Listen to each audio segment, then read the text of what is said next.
இருக்கிற மக்களை பார்த்து அவர்களை நல்ல வழிக்கு செலுத்த வேண்டும் என்ற இரக்கம் காரணமாக, பெரிய உள்ளம் காரணமாக இவர்கள் நம்மோடு பேசிக் கொண்டிருக்கிறார்கள்.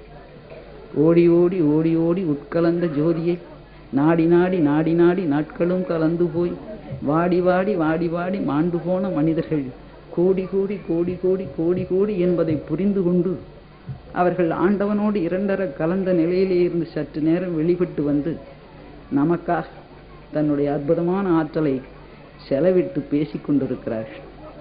அவர்களோடு பேசுகிற பொழுது அற்புதமான அனுபவங்கள் நமக்கு ஏற்படுகின்றன. ஒரு சிலர் நினைக்கிறார்கள், அங்கு போனால் நம்மளுடைய துன்பம் தீர்ந்து போய்விடும், அங்கு போனால் எனக்கு வேலை கிடைத்து விடும், அங்கு போனால் கல்லூரியில் இடம் கிடைத்து விடும், அங்கு போனால் என் வியாபாரம் சரியாக நடக்கும், அங்கு போனால் என் பணம் கிடைக்கும் என்று. ஆனால் அப்படி எண்ணுவது தவறு என்று நான் கருதுகிறேன். அவரவர் விதி வழி அவரவர் வந்தனர், அவரவர் விதி வழி அவரவர் அனுபவம். எனவே நம் விதியை அவர்கள் ஒரு நெறியிலே மாற்றிவிட முடியாது. அன்று விதித்ததை இன்று மாற்றிடல் யாருக்கும் எளிதென்று காண், வகுத்தான் வகுத்த வழியெல்லாம் கோடி தொகுத்தார்க்கும் துய்த்தலறி. இந்த பிராராப்த கர்மத்தின் வினையால் இந்த சென்ற பிறவியிலே சென்ற நல்லவையும் தீவையும் கழிப்பதற்காக இந்த ஊனெடுத்து வந்திருக்கிறோமே தவிர, நாம் எண்ணுகிற அத்தனையும் எதிரே இருக்கின்ற ஞானிகள் செய்து முடித்து விடுவார்கள் என்ற நம்பிக்கையினாலே அல்ல. அவர்கள் செய்து முடித்து விடுவார்கள் என்று வைத்துக் கொள்ளுங்கள், மறுபடியும் இதை அனுபவிக்க நாம் பிறந்து ஆக வேண்டும். எனவே அவர்கள் அவ்வளவு எளிதாக அதை செலவழிக்க மாட்டார். குருவாயூரிலே குருவாயூரப்பனிடத்திலே ஒரு பக்தன் இருந்தார். சரணாகதி செய்து விட்டார். சரணாகதி செய்து விட்டால் மறுபிறப்பு கிடையாது. ஆனால் இந்த பிறவியிலே அத்தனையும் அனுபவித்தாக வேண்டும். அவன் உடம்பெல்லாம் புண் வந்து விட்டது, சீல் பிடித்து கொண்டது, வலி தாங்க முடியாமல் ஒரு மரத்தடியிலே படுத்து அழுந்து கொண்டிருந்தார். இந்த மரத்திலே இருக்கிற காய்கள் காத்தடிக்கிற பொழுது கீழே விழுந்து அவன் புண்ணுக்குள்ளே புதைந்து கொண்டன. வலி தாங்க முடியாமல் கதறினான், குருவாயூரப்பா குருவாயூரப்பா என்று. உடனே குருவாயூரப்பன் ஓடி வந்து குழந்தை இவனை மடியிலே போட்டுக்கொண்டு அந்த இருக்கிற காயையெல்லாம் எடுத்து வெளியிலே போட்டு துடைத்து அந்த சீடையெல்லாம் எடுத்து சுத்தப்படுத்தி கொண்டிருந்தார். வழியிலே போன பக்தன் ஒருவன் பார்த்து சிரித்தான். என்ன குருவாயூரப்பா, நீ நினைத்தால் ஒரு நொடியிலே அவன் நோயை போக்கிவிட முடியாதா? மடியிலே போட்டுக்கொண்டு காயை பொடிக்கி கொண்டு இரத்தத்தை துடைத்து கொண்டு சீயை துடைத்து கொண்டு இருக்கிறாயே, ஒரு நொடியில் உன்னால் குணமாக்க முடியாதா என்று. குணமாக்க முடியும். இதை அனுபவிக்க அவன் மறுபடியும் பிறந்து ஆக வேண்டும். அவன் சரணாகதி செய்து விட்டான். எனவே இந்த பிறவியை இதை அனுபவித்து விட்டால் அவனுக்கு மறுபிறவி கிடையாது. இப்பொழுது நான் குணமாக்கி விடுவேனால் அடுத்த பிறவி அவன் எடுத்தாக வேண்டும், அனுபவிக்க வேண்டும் என்று. இதுபோல சரணாகதி அடைந்தவர்கள், ஆண்டவனை பரிபூரணமாக உணர்ந்தவர்கள் மறுபடியும் எந்த விதமான பயனுக்கும் ஆட்படுத்தி கொள்ளாமல் நம்முடைய ராம் சுரத்குமார் போன்று இருப்பார். இவர்களுக்கெல்லாம் இது கடைசி பிறவி. மறுபடியும் அவர்களுக்கு மரணம் கிடையாது. மரணம் கிடையாது என்று சொன்னால் மறுபடியும் ஜனனம் கிடையாது. இறப்பதும் பிறப்பதும் இறப்பதும் பிறப்பதுமாக இருப்பதைத்தான் மரணம் கிடையாது என்று சொன்னால், இந்த பஞ்சபூதத்திலான உடம்பு ஒரு நாள் அழிந்தே தீரும்.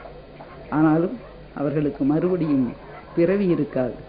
இத்தகைய ஞானிகளை பற்றி சொல்லுகிற பொழுது ஒரு முறை காஞ்சி பெரியவர்கள் சொன்னார்கள், ஆசிரியன் என்பவனுக்கும் ஆச்சாரியன் என்பவனுக்கும் குரு என்பவனுக்கும் உனக்கு பொருள் தெரியுமா என்று கேட்டார். சொல்லுங்கள் கேட்கிறேன் என்று சொன்னேன். ஆசிரியன் என்பவரை படித்துவிட்டு அப்படியே கிளிப்பிள்ளை போல பிள்ளைகளுக்கு ஒப்பித்து சொல்லிக் கொடுப்பவன். மனதிலும் வாங்கி கொள்ள மாட்டான், அதுபோல தானும் வாழ மாட்டான். ஆச்சாரியர் என்பவர் கற்க கசடர கற்க, கற்றபின் அதற்கு தக நின்றபின் வாழ்ந்து காட்டி மற்றவர்களையும் வாழ வைப்பவர். கற்ப வேண்டியவற்றை கசடர கற்று கற்றபின் அதற்கு தக தான் வாழ்ந்து காட்டி மற்றவர்களை வாழ வைப்பவன் தான் ஆச்சாரியர். குரு என்பவன் படிக்க வேண்டியதில்லை, சொல்லித்தர வேண்டியதில்லை, இப்படி இரு என்று வாழ்ந்து கேட்ட வேண்டியதில்லை. எங்கோ ஒரு மூலையிலே உட்கார்ந்து கொண்டிருந்தாலும் போதும், அவர் நினைத்தால் அது வாழ்க்கை எல்லாம் நடக்கும். அவர் எதிலே சென்று நாம் அமர்ந்திருக்கிற பொழுது நாம் என்ன நினைக்கிறோமோ அதற்கு பதிலாக அவர் நினைப்பது நமக்கு நடந்துவிடும். விவேகானந்தர் ஒரு முறை இந்தியா பூராம் சுற்றி கொண்டிருக்கிற பொழுது இமயமலைக்கு சென்றார். அங்கே பவ ஆஹாரி பாபா என்று ஒருவர் தவம் செய்து கொண்டிருந்தார். பவ ஆஹாரி என்றால் காற்றை புசிப்பவர், ஒன்றும் சாப்பிடாதவர் என்று பொருள். அவரை பார்த்து விவேகானந்தர் கேட்டார், நாட்டிலே எத்தனையோ நிகழ்ச்சிகள் நடைபெறுகின்றன, எத்தனையோ செயல்கள் எல்லாம் செய்கிறார்கள், அப்படி இருக்கிற பொழுது நீங்கள் எதுக்கு தனித்து வந்து இந்த காட்டிலே வந்து கொண்டு பவ ஆகாரியாக காற்றை புசித்து கொண்டு, அதாவது ஒன்றுமே சாப்பிடாமல் இப்படி இருக்கிறீர்கள், இதனால் என்ன பயன் என்று விவேகானந்தர் கேட்டார். இந்த பவ ஆகாரி பாபா சொன்னார், ஜெனரேட்டரை பற்றி உனக்கு தெரியுமா என்று. தெரியும் என்று சொன்னார். ஜெனரேட்டர் எங்கோ ஒரு மூலையிலே இயங்கிக் கொண்டிருக்கும். உங்களுக்கு எலக்ட்ரிசிட்டி ஃபெயிலானால்தான் ஏதோ வேலை செய்யலை என்றுதான் உங்களுக்கு ஜெனரேட்டர் நினைப்பு வரும். அது வரைக்கும் அது இயல்பாக எல்லாம் நடந்து கொண்டு இருக்கிற பொழுது ஜெனரேட்டரை நினைக்க மாட்டீர்கள். நாங்கள் எல்லாம் அந்த ஜெனரேட்டர் போல எங்கோ ஒரு மூலையிலே இருந்து கொண்டு உலகத்தை எல்லாம் இயக்கி கொண்டிருப்போம் என்று விவேகானந்தரை சொன்னார். அதே போல நான் யோகி அவரிடத்திலே சென்று, பஞ்சாப் கலவரம் மிகவும் அதிகமாக இருந்த நேரம், தினமும் எத்தனையோ பேர், ஏதும் தெரியாத மக்கள் கொல்லப்படுவதை நினைத்து நான் மிகவும் வருந்தி கொண்டிருந்த நேரத்தில் அவரை பார்த்து கேட்டேன், உங்கள் போன்ற மகான்கள் இருப்பதனால் என்ன பயன்? அத்தனை பேர் அனாவசியமாக கொல்லப்படுகிறார்கள், எவனோ ஒருவன் நூல்கிறான், உடனே கொன்றுவிட்டு போய்விடுகிறான், நீங்கள் எல்லாம் எதற்காக பேசாமல் இருந்து கொண்டிருக்கிறீர்கள் என்று கேட்டேன். Soundaram, who said I am keeping quiet என்று கேட்டார்கள். நான் தான் சொல்கிறேன், நீங்கள் என்ன செய்கிறீங்க? ஒன்றுமே செய்யறதில்லை, அவ்வளோ பேர் வீணாக சாவறாங்க. 2 பேர் சண்டை கட்டிக்கிட்டா அவங்க சண்டை கட்டிக்கிட்டும், எந்த விதமான குற்றம் அறியாத மக்கள் ஏன் சாக வேண்டும்?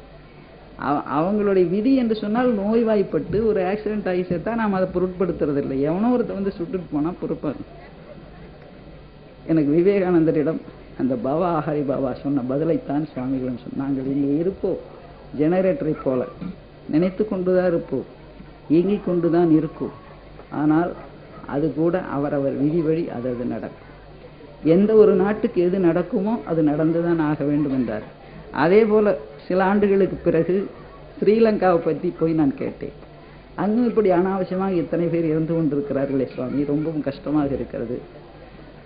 இந்த நிலையில் நீங்கள் ஏன் அவர்களுக்காக வேண்டிக் கொள்ளக்கூடாது என்று சொன்னார். மறுபடியும் அதே பதிலைத்தான் சொன்னார்.